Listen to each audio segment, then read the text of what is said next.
que c'est assez original, enfin, on n'y pense pas tout de suite, quoi. Enfin, on se dit on va prendre une photo, on pense pas tout de suite à prendre un œil dans une glace. Oui.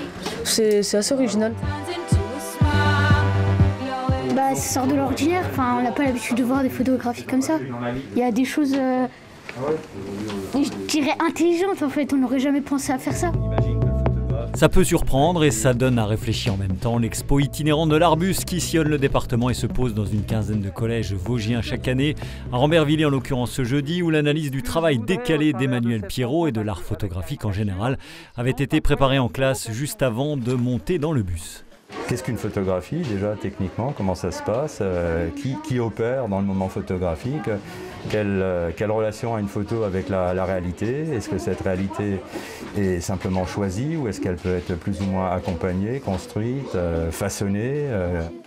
Pour la Lune en parachute, l'association spinalienne d'art contemporain qui a créé l'Arbus il y a une dizaine d'années, le maintien de cette tournée est une petite bouffée d'oxygène en ces heures sombres pour la culture.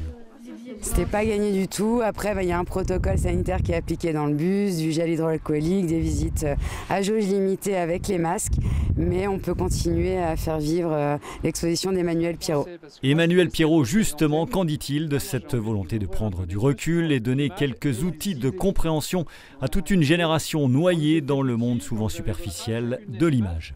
Réfléchir un petit peu ce qu'étaient les images, d'où elles viennent, ce qu'elles racontent et vers quoi elles nous emmènent. Et sur la compréhension et sur ce qu'on pourrait appeler peut-être la grammaire de l'image, comment pouvoir l'amener de façon pédagogique et de pousser à avoir, je dirais, ce recul sur, je ne vais pas parler de technique, mais oui, j'aime bien l'idée de grammaire de l'image, quoi. L'Arbus stationne encore quelques jours au collège de Rambervillers avant de prendre la direction de Bruyères la semaine prochaine, puis d'être désossé et remplacé par une salle d'exposition ambulante, un nouveau bus donc qui aura moins de kilomètres au compteur.